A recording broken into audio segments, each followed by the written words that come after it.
Okay, okay. Happy 1 million so para-subscriber sa atin mga repa. Maraming salamat. May sakit ako ngayon mga repa kaya ganito ang boses ko. Pero wala akong pake kasi gusto ko magkwento sa inyo.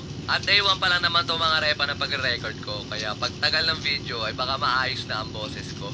Pero ngayon, dahil naka 1 million so para-subscribers na tayo, ay napag-isip-isip ko na ikwento sa inyo ang dahilan kung paano ako natuto at nahilig sa pagdodrawing at kung paano ako naging isang Pinoy animator. Kaya sit tight and relax. Kunin nyo na din yung inyong mga paboritong pagkain at inumin. Kasi babalik tayo sa nakaraan kasi magsisimula ang kwento natin noong mga panahong bubwit pa ako at nahihilig pa lang ako sa pagdodrawing.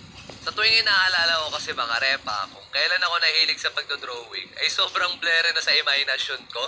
Ganun ako kabata nung nahilig ako sa pagdodrawing. At ang pinakang dahilan kung bakit ako nahilig dito ay dahil sa dalawang pinsan ko.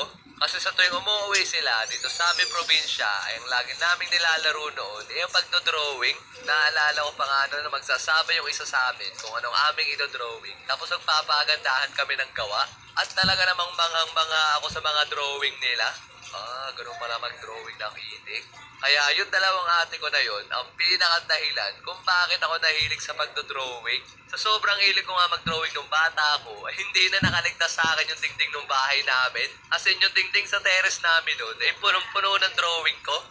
Nung napag-isip-isip ko nga yung mga ginagawa ko noon, laking pasalamat ko kay na lola, ninong at ninang. Sila kasi nag-aalaga sa akin nung bata pa ako. At ni isang sermon, wala ako natanggap sa kanila sa tuwing nagdo-drawing ako sa dingding namin dati. Kaya sobrang laking pasalamat ko sa kanila kasi hindi nila ako pinigilan sa aking artistic development stage nung bata pa ako. At yung pader namin doon sa bahay,